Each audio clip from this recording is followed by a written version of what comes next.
Good afternoon and welcome to the College of Continuing and Professional Studies webinar, Crafting a Compelling Data Story. Thank you so much for joining us.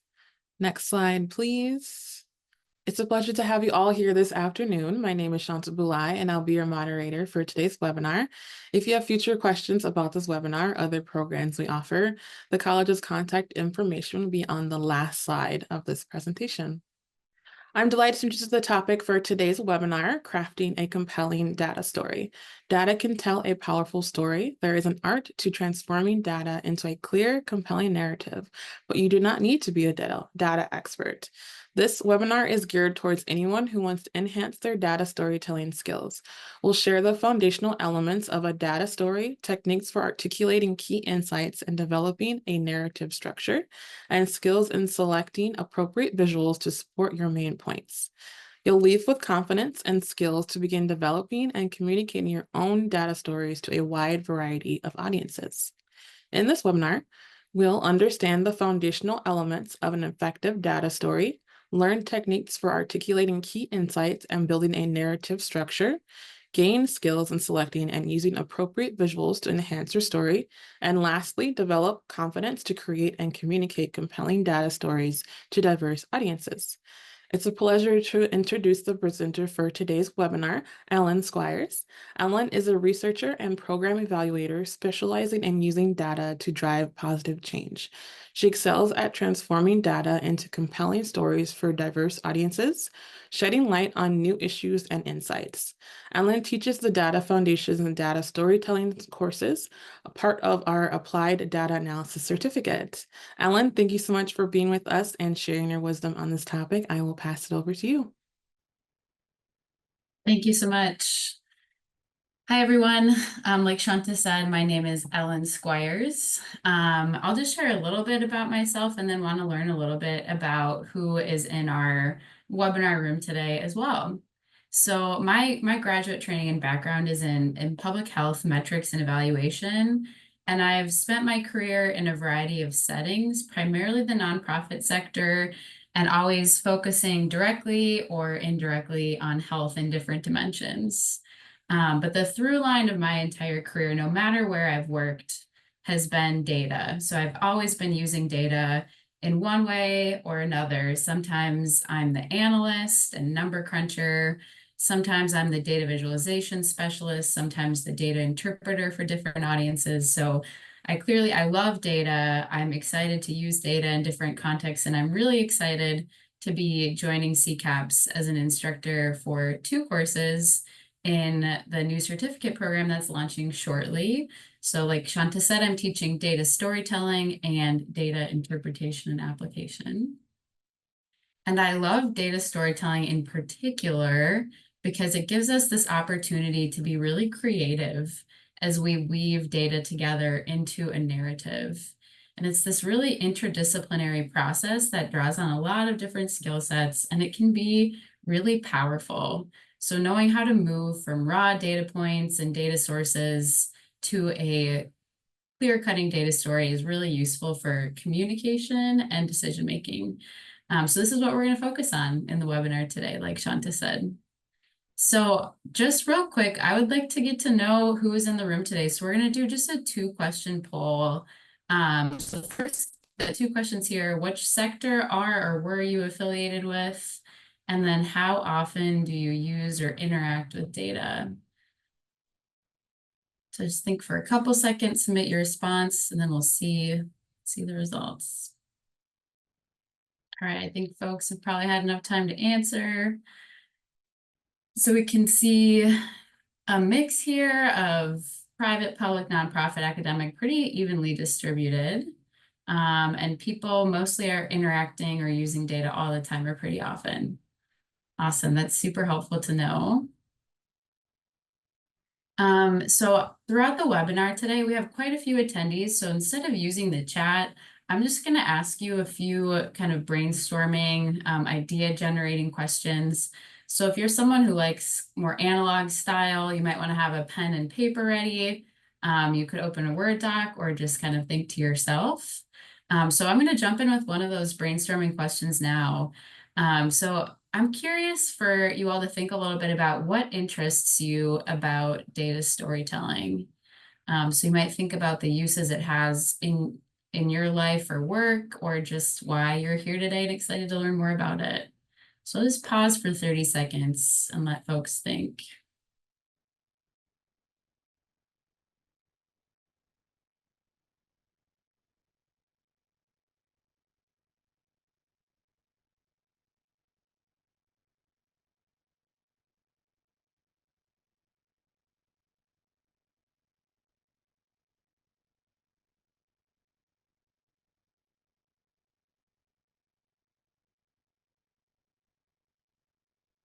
Awesome. I wish I could read all of your minds and hear all of the great ideas about what interests you. So I'm going to go to the next slide here. So Shanta covered some of our objectives today, but I'm just going to go through them one more time. So we have a little under an hour now. We're going to be defining data storytelling and identify key elements of a good data story.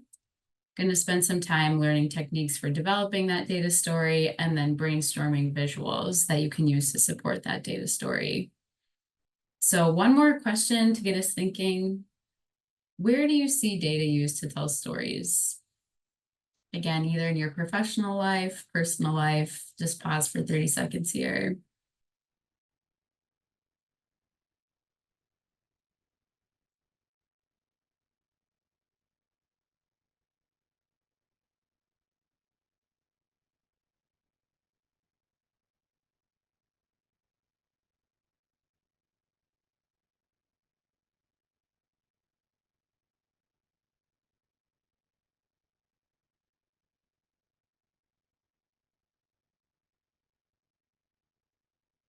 Great. Well, I'm guessing you have quite a list. And I'm sure many of you already know that data and data stories are everywhere. They're in media, the workplace, politics, across all sectors. And in a culture and society like ours that is so saturated with information and data, I feel that it's even more important to set ourselves apart by being able to cut through some of that noise with a really clear, compelling, and useful data story. All right, well, thanks for spending a little time brainstorming. Now we're going to jump into the meat of the webinar. So going to start with the basics. What is data storytelling? So I'm going to read through a few definitions that I grabbed about data storytelling from other places, just to help us get a shared understanding of what data storytelling is and some of the key elements of a data story. So first one here, the concept of building a compelling narrative based on complex data and analytics that help tell your story and influence and inform a particular audience. The process of using data to create a narrative that helps audiences understand complex information and make decisions. It's a combination of data analysis, visualization, and storytelling techniques to convey insights and trends in a way that's meaningful and engaging and meaningful. And then a short one here, the ability to effectively communicate insights from a data set using narratives and visualizations. So you can see there's some commonalities and differences across these definitions, and maybe some things that that resonate more or less with you, depending on your conception of data storytelling. But I just want to highlight some of the key phrases here to illustrate what I see as the key components of data storytelling. So first, they all focus on narrative. So without a narrative, without that clear story arc, a data story isn't really a story. It's often just then disjoint data. So that narrative is really a key part. A lot of these definitions have something about communicating insights. So the key points of a data story are conveyed not just as data points without context, but as meaningful and relevant takeaways or insights. So there's a little bit more shape around a data point so that there's meaning added to it that's relevant to the topic at hand. Also, this emphasis on visualization. So without visuals, stories are often not that compelling. We're a visual society. Visuals can convey a lot of information really quickly and effectively, and we can derive a lot of meaning from these visuals that are key cornerstones of a data story. And they focus on a purpose. So these definitions kind of vary in the way that they describe this, but this first one here, the purpose in this case is influencing and informing a particular audience. So in my experience as a researcher and evaluator, data stories in my world are usually told with a specific goal in mind, and that goal might vary depending on your context. And lastly, they all describe elements of data, which is a really obvious foundational element of a data story. So that's a lot of words, but it gives you an idea of the key ingredients of a data story. And here's just a kind of simplified, handy visual that I like that really illustrates what data storytelling is at its most basic level. So the intersection of data, visuals, and narrative is what comprises a data story at that basic level. So we're going to spend time on each of these components next, but first I have one more question for you all just to brainstorm a bit. Why tell data stories? What are some purposes of data stories that are on your mind? Something from your world or vantage point. So pause for just a couple seconds to let you think.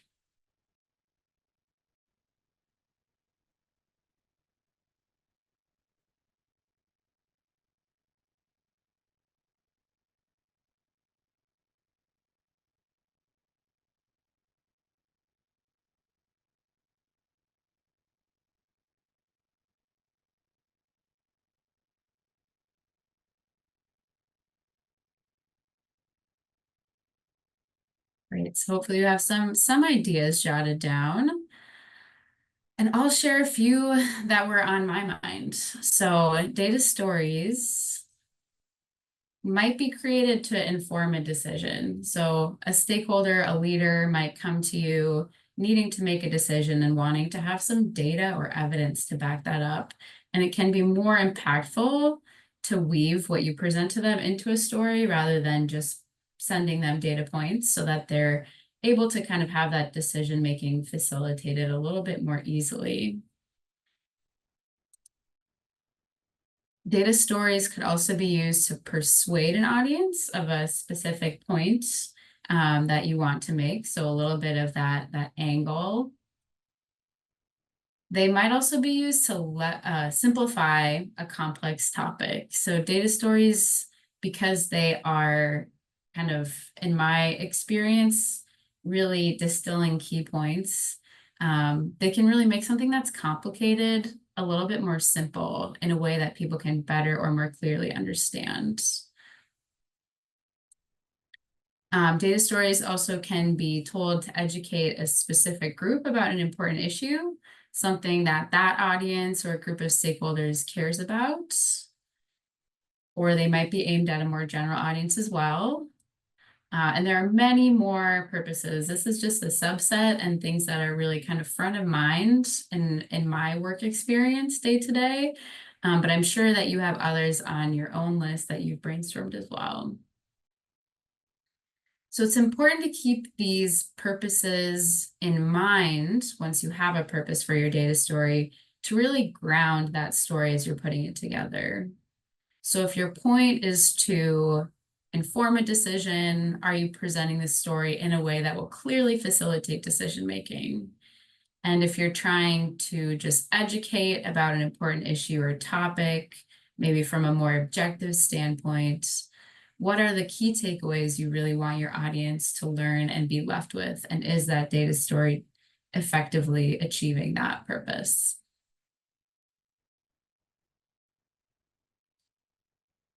Great. So now we're going to jump into these two components of data and narrative. So we're going to start with this scenario. So imagine that a colleague says to you, we want to work on gender equity in leadership positions, and it would be helpful to see some data about women in leadership. So our board, our hypothetical board, would like more information about the status of women in leadership positions in our state. So something like this is often what happens in my world as kind of a generalist researcher for a nonprofit philanthropic organization. So leaders or team members who I work with will often come to me with maybe a broader ask like this. And in my role, I'm in charge of figuring out what they need and their key questions. And oftentimes I decide to put together a data story that will help fulfill whatever requests or question that they have. So putting ourselves back in this scenario with this kind of broad ask or inquiry from a colleague, let's say you decide to put together a data story. So sitting in that position with this ask, wanting to pull together a data story, where would you start? Think for just a couple minutes, maybe jot something down.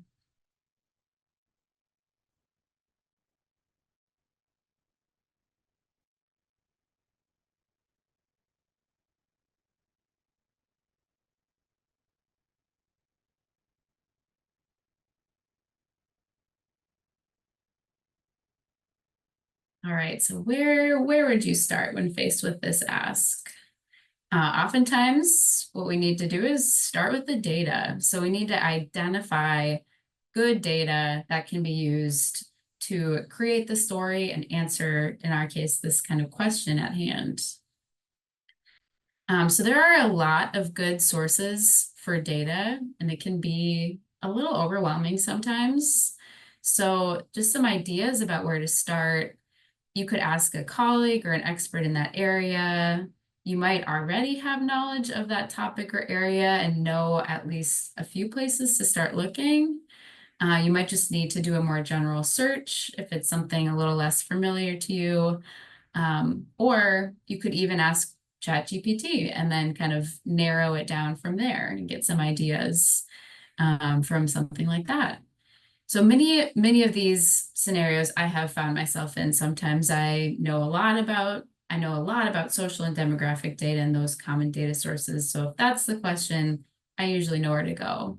But in other cases, I'm confronted with a totally new topic area that I have very little familiarity with and need to do a little bit more time spent in this kind of digging phase, maybe consulting other people. So I want to note that the form of the data that you find for the story might vary. So it could be microdata that needs to be analyzed, or it might already be aggregated data, in which case your job is a little bit easier. Someone might have already analyzed the data and presented it as data points that are useful for answering your questions.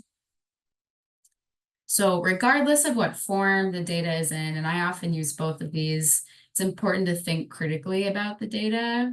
So you might ask yourself, how relevant is the data to your question? Is it going to be effective at answering the question you had? And this is, again, why it's really important to have that purpose and that driving question in mind. So you end up selecting data that will actually be useful in serving that purpose, answering that question. Oftentimes have to think about how recent it is and if it's recent enough to still feel relevant for your purposes. And that might depend, depending on what you're looking at and what topic you're looking at. Some things obviously change faster than others. And then really importantly, who is or isn't represented in the data, and are there any data gaps? So for example, I work with data that describes rural populations in most cases. And something that's really important for me to always assess and ask myself is, how does this data source define rural? Who then does that capture? So there are, as I'm sure some of you know, there are a lot of different definitions of rural used by different federal agencies primarily, and that can have really important ramifications for what the data shows. And another thing I often need to ask when evaluating my data source in my world of rural data is just, something as basic as what is the sample size of the rural population in this data source?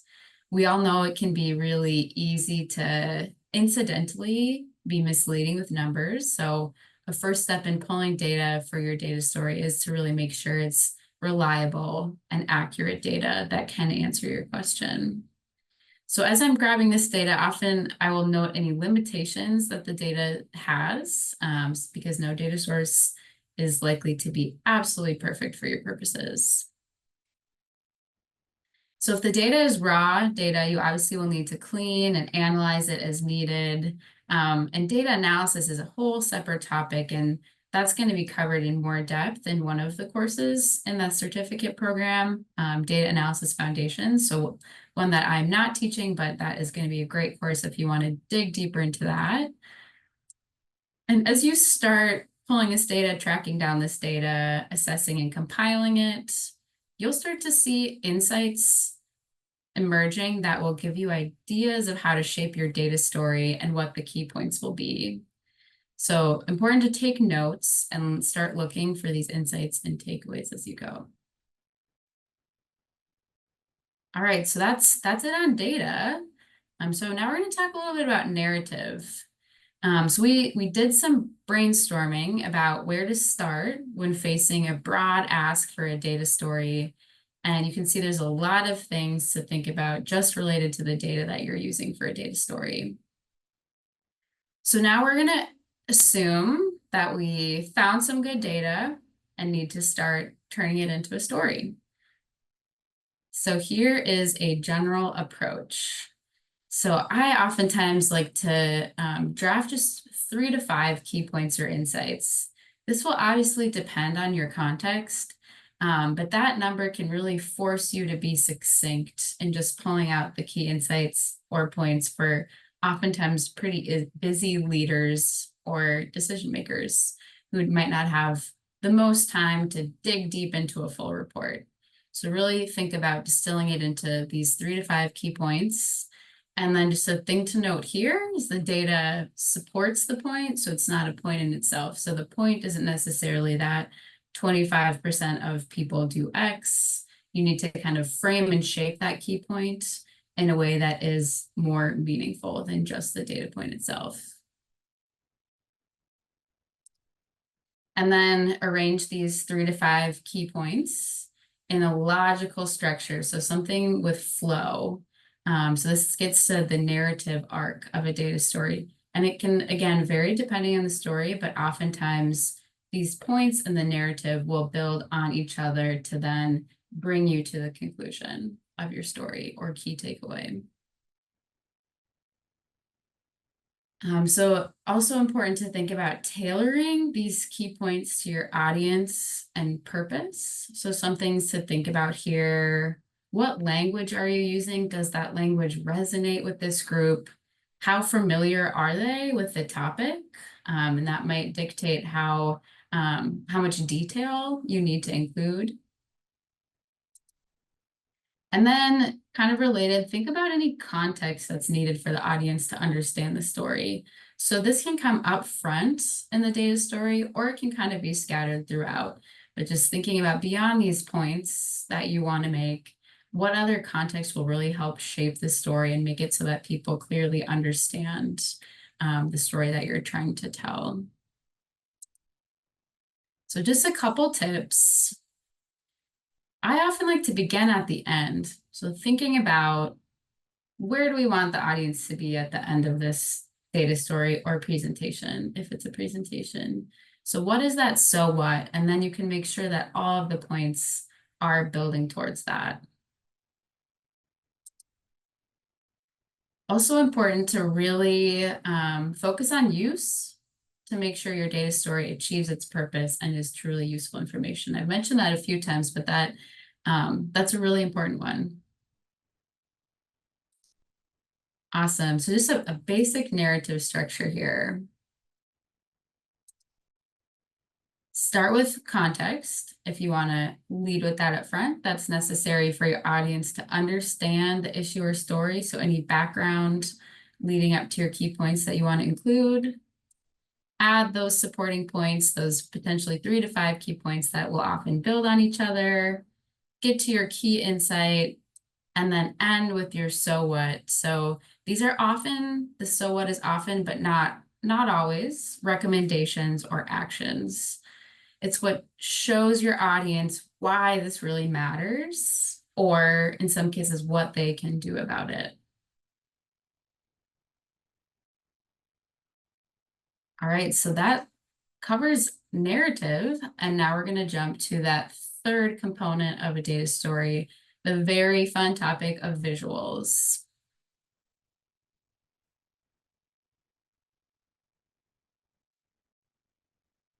All right, so we're going to say that we now have our key points outlined. That's kind of what we covered in that narrative step. They're outlined, they're arranged in a logical way that really does form a story arc. But a data story without visuals is pretty bland.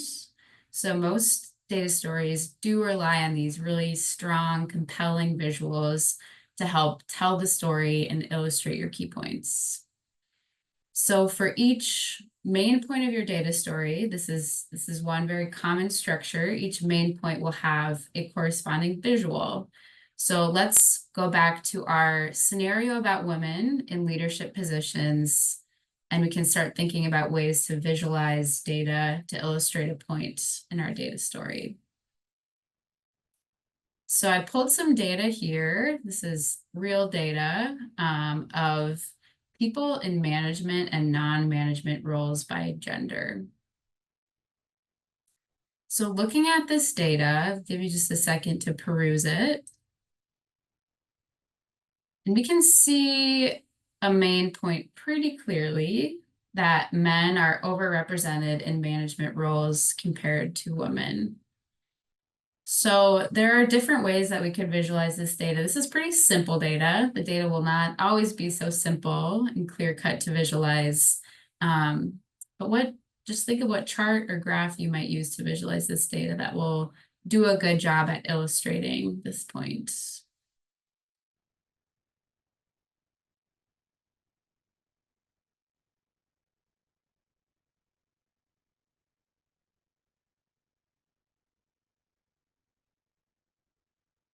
And while you think, I just want to note here, just another illustration of why it's important to think critically about the data source. Sometimes in different data sources, gender is classified as a binary, and in others it's not. So that might be a limitation of this data depending on the purpose that you are using it for. All right, so I'm guessing many of you thought of a basic stacked bar graph. So here is an example of one visualization that we might use to convey this point that there's a disproportionate percentage of men in management roles compared to women. So in this example of one possible visual, you can easily see the overrepresentation of men in management roles, because that maroon portion of the management bar is obviously much bigger than the gold portion. So there's a lot of nuance that goes into choosing and creating effective visuals.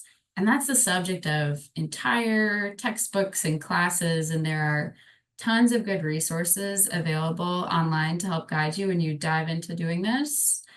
So for the purposes of our time today, our limited time today, just remember the key thing to ask yourself is how well the visual you're creating is doing at conveying the point in your data story.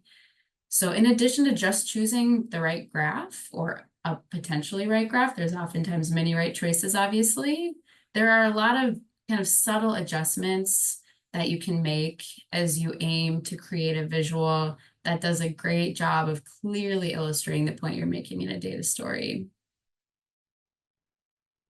So like I said, there are many different visuals you can create. The possibilities are nearly endless. The software that you can use to create them is nearly endless. So I'll just briefly run through some of these. These could be static, they could be interactive. There's a lot of cool tools out there these days to make interactive visuals. It can be basic graphs like bar graphs, line graphs, or not so basic graphs.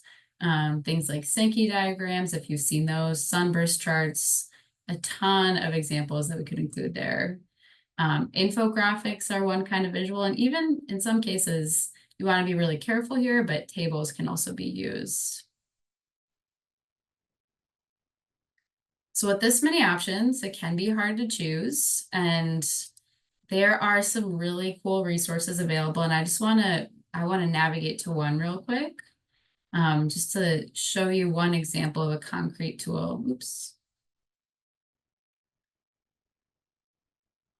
All right, so here's an example. If you're just trying to brainstorm a visual to add to your data story to illustrate a point, it first asks you, what do you want to show? Do you want to do a comparison, a proportion, relationships? You can see there's a lot of different options here. And then just clicking into one, if we think that our data, we're really wanting to show a comparison for this point, it gives you different options. And I really like this because it's sometimes easy to get stuck in the same types of visual representations of data. And a lot of these are really kind of novel and unique and cool. We obviously want to be careful to not just choose something because it's novel, unique, and cool, but to choose it because it actually does a great job at visualizing the data. But there's just, again, like I said, nearly endless possibilities.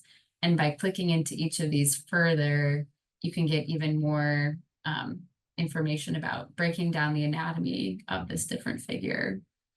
And they also have just some links to tools that you might use to create that visualization. And some of these are really complex and require a lot of technical skills, and some are quite a bit easier and less technical.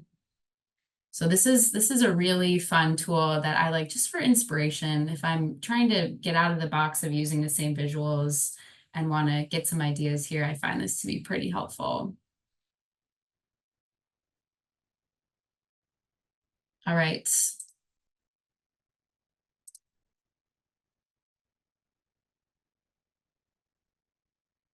So as you start choosing these visuals to add to your data story to illustrate your points, something that might help keep things organized is this concept of a storyboard.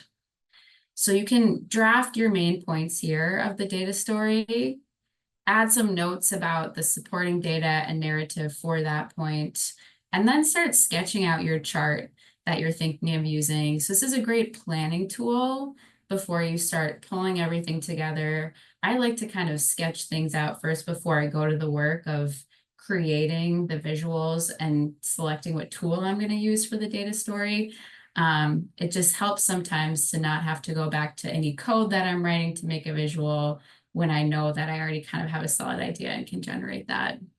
And this is oftentimes a good way to share it with other people and get feedback at this stage too, if you're collaborating with others. All right, and I led with this scenario about women in leadership positions. And this was a scenario based on a real data story that was put together by Minnesota Compass. I don't know how many folks are familiar with Minnesota Compass, but they are we're really lucky to have this resource for and in our state. It's a great source of really usable social and demographic data for Minnesota.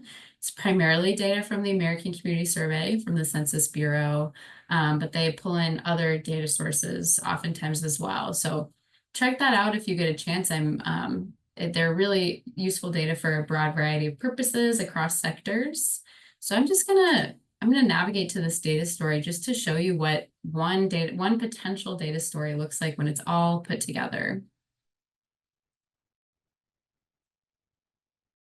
So this is from the Compass blog called Data Insights. So this is one of several data stories that Compass has published titled Women in Management, What Do the Data Tell Us? So they have a little bit of context and background here about how women are underrepresented nationally in leadership and management positions, and share that they're putting this together because of Women's History Month and that they're examining the disparities as they exist in our state of Minnesota. So they start with there are 3 key points that you'll be able to see. So the first point, really clearly and declaratively, they say women are underrepresented in management positions. And here's that narrative and supporting data below. So they're kind of describing, obviously, what's being illustrated by the visual below. And this is the exact data that I pulled for the presentation. They choose to have it in this similar stacked bar horizontally. You can hover over and see the exact numbers as well. And their next point, it's kind of building off the other point by diving a little bit deeper and looking at this data disaggregated by industry. So their main point here, really clearly again, women who are managers are more likely to work in lower paying industries. So they have, again, this narrative, supporting detail, do a good job of keeping it pretty short, just 3 sentences. And then they have, again, this visual representation organized really neatly from lowest percentage of women to highest percentage of female managers. And lastly, their final point here, only 1 in 4 women are in leadership positions. So here they take another cut at this data and look at women just in high-level leadership positions, like chief executives and legislators, and are making this point that when you cut the data, kind of filter the data that way, only 1 in 4 women are holding those high-level leadership positions. And again, another pretty basic bar graph to illustrate that point. So none of these visuals are too crazy. They're pretty simple, really easy to understand, and do a great job of illustrating that main point that they very clearly and succinctly lead with just a little bit of context and description below. So this kind of illustrates one example of a pretty short, succinct, to the point, but pretty powerful data story. It's pretty clear what they're trying to leave us with, and they do a good job of conveying those key points.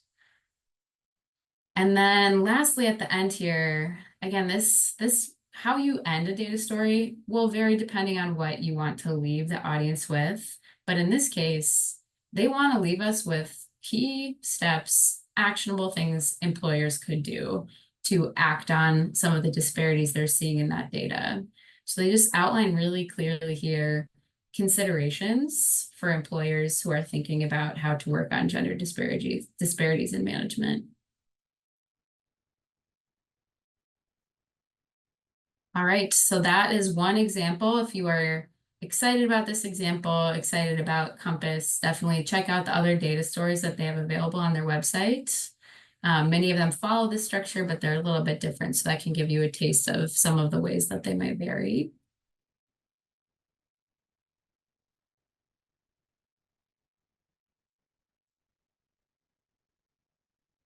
All right, so we're getting towards the end of the presentation, and we'll have time at the end. Shant will say a few more words, and then we're going to have some time for questions. So just a reminder, if you want to submit any questions for the Q&A, feel free to do so now. So I want to just briefly touch on presenting your data story. So this is an important decision that you'll make when putting together a data story. What is the most effective format to use? And there are a lot of different options. So a really obviously common one, a slide deck or PowerPoint presentation, maybe fact sheets or 1 to 2 pagers, news articles. I'm sure if any of you have seen some of the I know the New York Times is one news source that does a lot of data journalism these days. So that's kind of a subset of this field. Other interactive pieces like story maps, a product of ArcGIS, where you can kind of let the user walk through your story interactively. So there's a lot of fun ways that you can do this, and it'll depend on your scenario. In my work, my most common format is probably a PowerPoint presentation or a 1-pager. I'm often not needing to go to the time of making something really interactive for a more public audience, because my stakeholders are primary internal folks. And there's even podcasts. I don't know if anyone has heard of the indicator, but that all focuses on telling a story using data. So check that out too if you want to get another taste. Obviously, that one doesn't have that visual component, but it still is kind of telling and unpacking a story based on some data.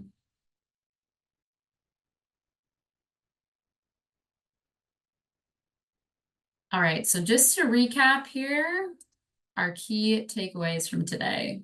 So effective data storytelling involves creating stories using good data, powerful narrative, and visuals. Try to distill your story into a logical, clear narrative with maybe 3 to 5 main points. Pay attention, pay close attention to your visuals and take the time to make sure they effectively illustrate the key points of your data story, and choose a format for your data story that fits your purpose. And if this was just a taste, we could talk about this topic for a really long time. So this was just kind of a sample. And if you want to learn more, there is that Applied Data Analysis certificate that CCAPS is launching shortly. So it's 6-week courses with one 90-minute synchronous class per week. These are the 3 courses here, these bullet points.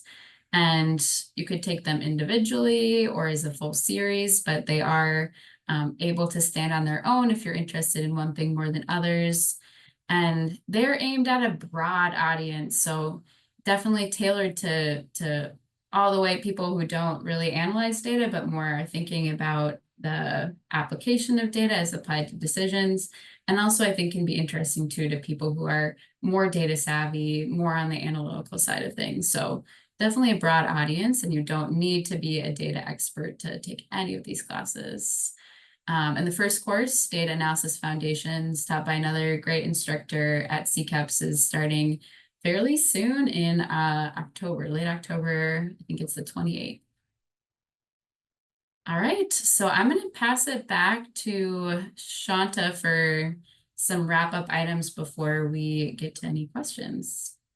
Awesome. Thank you so much, Ellen, and thank you for sharing all of your wisdom on these topics. And if I could actually have you go to the next slide, please. So I we'll now move on towards the Q&A portion, but before we do, there are just a 2-question poll, and this is going to help us kind of evaluate our topics as well as just share your feedback, which helps us with our webinar production. So if you could just take a minute or 2 to answer these questions, and there's also a QR code there for the survey that goes in a little bit more in depth. So if you do have topics you'd like us to consider, please use that QR code. And I'll just leave that up here for like a minute. And I just want to say thank you all for your questions. There's quite a lot, so it's really awesome to see how interactive this webinar is. Unfortunately, I'm probably not going to be able to get to all of them. So if you would like to have those answered by Ellen, please send those to ccapsinfo@umn.edu. And Courtney will post our email there in the chat. So if you'd like to send them directly to her, then she can go a little bit more in depth with those questions. So now, while that's still up, I will go ahead and begin with our questions that we have here. So when starting a new project, what are the key questions you want to ask of the people you're creating this work for? That's a great question and a really important step too. I often find that I need to, like I said, people often come with pretty broad ideas. So I need to ask questions to force people to get a little bit more specific. So I don't cast my net so broadly when looking for data that I come back to them with something that is not useful. So I like to focus on why they need to know that information, what purpose they're going to use that information for. And I oftentimes, just based on the topic, will have a lot of like questions to narrow it down a little bit. So one example, maybe I'll just share an example to illustrate that process a little bit. I was approached by someone to, like I said, I work a lot with, my work is very rural focused. and someone was curious about access to capital in rural areas. So I had to ask a lot more questions. That first question of, who's the audience? Why are we asking this question? What will the purpose be? And then a little bit more about what do you mean by some of those, by some of the phrases in the question you have. So getting people to be a little bit more specific, so that you as the data storyteller and data collector, my first step, like I said, is to find data, and I need to just know a little bit more specificity in most cases, in my experience, to be able to start looking for the data to tell the story that we want to tell. Awesome. Thank you for those examples. Our next question is there a greater risk of misrepresenting or misinterpreting data with data narratives? Yeah, that's a great question. I think I mentioned earlier in the webinar that you can incidentally tell stories you don't mean to tell. And that can happen in a lot of different ways, all the way back from the data that you're choosing, and then the way that you are conveying that main point around the data. I think those are all points where you want to be really careful. I don't know if I would say the risk is greater in a narrative versus another format of sharing data.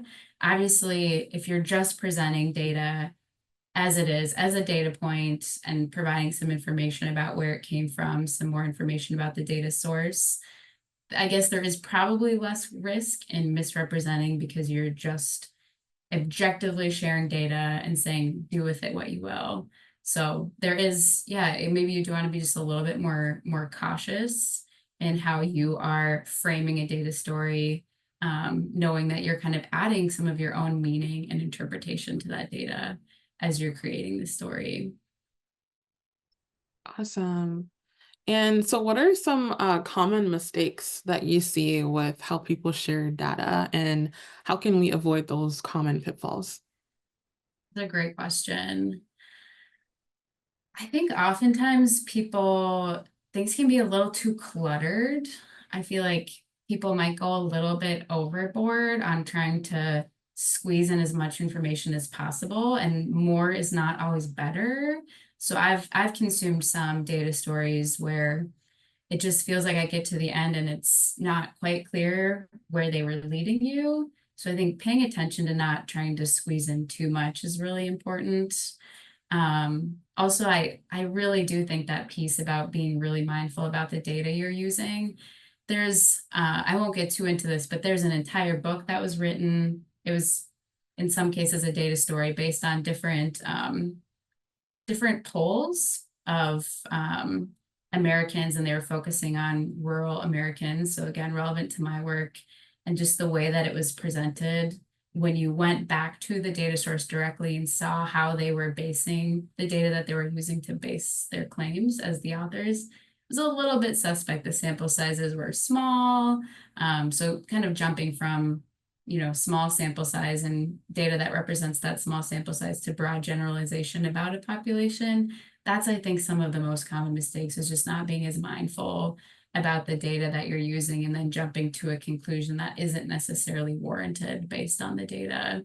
So there's kind of that at its core, and then packing too much information in, or getting a little too crazy with visuals, because you can go wild, and it's sometimes fun to go wild, but not always the most effective. So thinking about that kind of less is more approach can sometimes be helpful. Awesome, great approach. And the next question is, how do you choose your key points when your audience is very broad and there could be many that would be helpful to various groups? That's a really, these are phenomenal questions. Very Some good ones. thoughtful. I guess it could be a case of needing to have different versions of the presentation. I guess I'm assuming that these kind of diverse audiences might be in different settings. So you might be making multiple versions of the same thing. And if you're presenting a data story, so obviously you can, put together your slides, make your main point, make your visual, but then there's a lot of the more nuanced conversation around the data story can come in the presentation and delivery.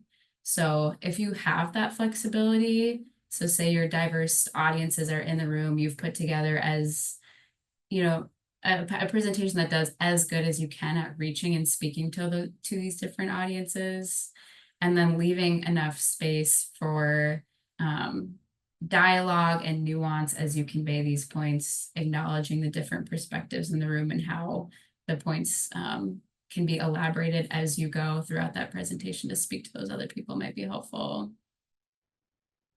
Okay, awesome. And I think I will just do one more or two more questions. We do have a nice amount of time. So there's so many questions. I think there's something like 34 questions. So we'll make sure to get those over. But for the next one here is any advice on making visuals accessible? For example, how do we ensure we're making the data visuals accessible to those with needs, uses such as assistive technology device or screen reader? That's a great question. And I would point people to several resources that are available online. One resource I use a lot is this website called We All Count that focuses kind of on equity in data and data visualization. There's a lot of thinking around this topic. I did have some previous work of mine was focused on work with the disability services community, and we needed to make the whole report accessible. So I leaned a lot on those many great resources and did a lot of testing and sharing many drafts to make sure that we did that appropriately. And I think that's a really important point and thing to keep in mind.